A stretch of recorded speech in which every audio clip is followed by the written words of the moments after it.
Bonsoir tout le monde, bienvenue sur ce débrief. Ça fait une éternité que j'avais pas fait de vidéo sur la chaîne, parce que voilà, j'ai pris 3 semaines de vacances, ça fait du bien. Bref, match incroyable ce soir. Évidemment, personne n'aurait pu prévoir ce qu'allait se passer.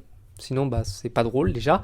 Mais personne n'aurait pu ne serait-ce qu'imaginer le scénario de ce match, un match complètement fou, avec, il faut le dire en début de vidéo, c'est important, une équipe du Havre qui a clairement pas démérité. Une équipe du Havre, je vais pas dire qu'elle aurait mérité mieux. Parce que non, c'est le PSG était trop fort.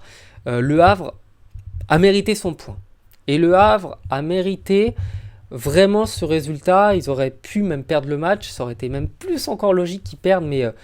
je veux dire, ils ont été bons clairement toute la rencontre. Et donc, on va quand même saluer déjà les bons points du Havre. Pour moi, le Havre a mis des buts qui sont extrêmement bien construits. En fait, bon, il y a un penalty, voilà, c'est une erreur de Danilo, mais ça arrive. Mais je veux dire, les deux autres buts sont vraiment des beaux buts. C'est des buts d'une équipe qui, clairement, enfin, je comprends pas comment elle peut être dans les pires attaques de Ligue 1. C'est pas logique. C'est une très bonne défense, on le savait. Mais c'est pas logique qu'ils soient dans les pire attaque, c'est juste pas normal, parce que les deux buts qu'ils mettent contre les Parisiens, ils ne les doivent à personne, enfin les deux buts dans le jeu, ils ne les doivent à littéralement personne d'autre qu'eux-mêmes. C'est juste des attaquants qui jouent très bien le coup, qui jouent très vite, qui jouent très intelligemment, et qui devant tuent. En fait, ils marquent sur leurs deux occasions, deux tirs cadrés, enfin 3 tirs cadrés, 2 buts, quelque chose comme ça. Même les expected goals, donc les buts attendus, montraient qu'il y avait 0,25 buts attendus et ils en mettent 2 à la mi-temps. C'est juste phénoménal. D'autant que derrière, ils continuent à jouer, ils continuent à aller chercher quelque chose. Ils ne se contentent pas de mettre le bus. Bon, ils ont mis le bus, mais ça n'a pas trop passé. Et ils mettent le 3e but, donc ça faisait 3-1. Une équipe pourtant où le PSG était revenu à 1 partout. Donc normalement, pas mal d'équipes auraient quand même pas mal lâché et auraient... plus cru du tout en leur chance de faire quoi que ce soit. Ils ont cru en eux, ils ont continué à défendre extrêmement bien, à être vraiment pour le coup très solide défensivement, sans tomber non plus dans le cliché de l'équipe qui pose un bus. Moi j'ai trouvé que, je vais pas dire qu'ils ont laissé des espaces volontairement, mais ils ont été très très perméables, vraiment ils ont bien défendu. Huitième défense de Ligue 1, c'est quand même pas pour rien. Mais derrière, c'est l'attaque parisienne qui est juste beaucoup trop forte. Les Parisiens sont sur une planète qui n'est pas la nôtre, qui n'est pas celle du reste du championnat.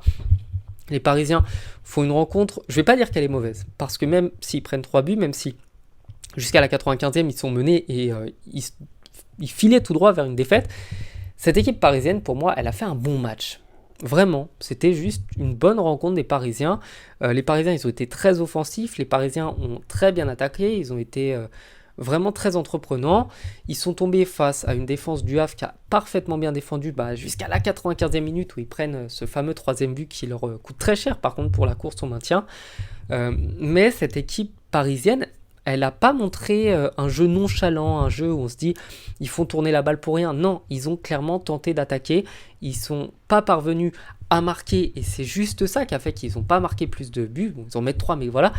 C'est simplement qu'ils sont tombés face à une équipe qui défendait bien. C'est tout, il n'y a rien d'autre. Oui, les joueurs ont sûrement joué avec pas mal de retenue parce que, évidemment, quand on se prépare dans 3-4 jours à jouer en Ligue des Champions, à une demi-finale, on ne va pas jouer justement comme une demi-finale de Ligue des Champions. Évidemment qu'on va y aller en mettant un petit peu moins de rythme, mais en réalité, cette équipe, elle a été menée, je ne vais pas dire contre le cours du jeu, mais presque. Bon, si contre le cours du jeu, mais elle a été menée et elle s'est battue pour aller revenir au score. Elle s'est pas dit on s'en fout, de toute façon, on va être champion soit dans une semaine, soit demain soir, soit après-demain. On abandonne le match, parce que c'est ce que le PSG faisait les autres années. Ils n'ont absolument pas faussé la fin de championnat, ils ont joué à fond. Ils ont été menés parce que dans le jeu, ils ont été menés face à une équipe qui jouait bien.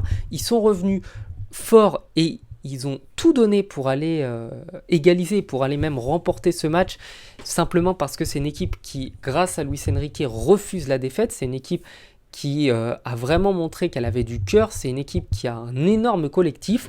Et j'avais pas mal critiqué en début de saison le jeu du PSG où je trouvais qu'on avait même faibli dans le jeu, on était moins bon, on gagnait moins de matchs.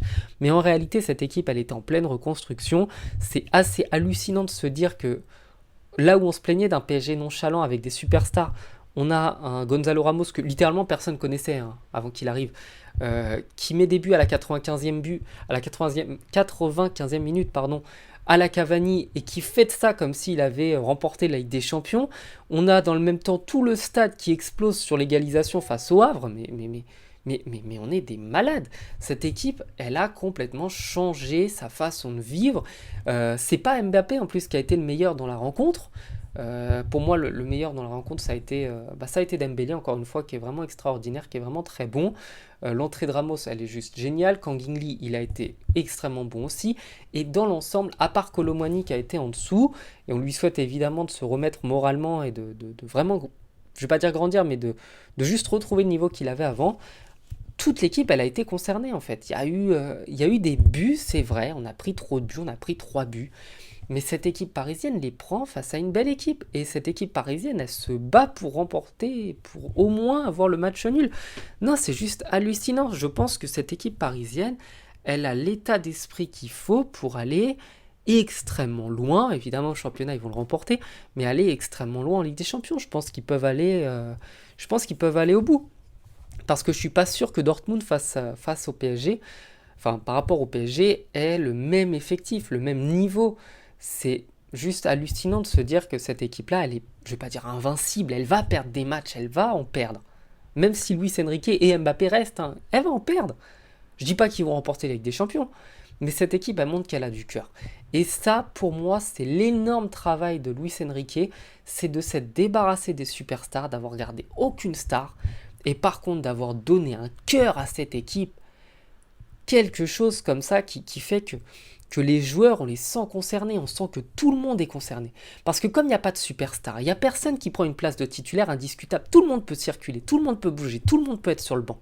Kylian Mbappé, il a fait plein de matchs sur le banc, Kylian Mbappé, il est sorti des fois à la 55, 60e minute, il est déjà sorti en cours de match, et bah, on s'en fout en fait. Il n'y a pas de superstar dans cette équipe. Oui, les gens sont déçus quand ils sortent du terrain, mais c'est de la déception normale en fait. Ça passe, tout le monde passe à autre chose.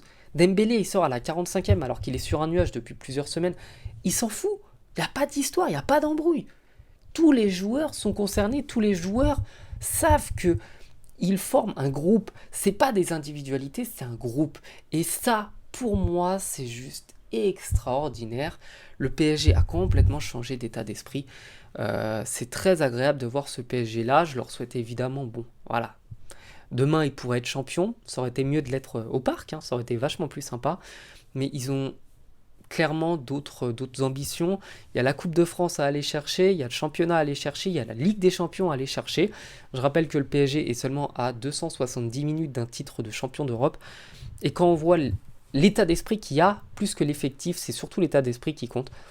C'est beau, c'est juste top. Enfin voilà, passez une bonne soirée. Je vous dis à bientôt sur la chaîne. Ciao.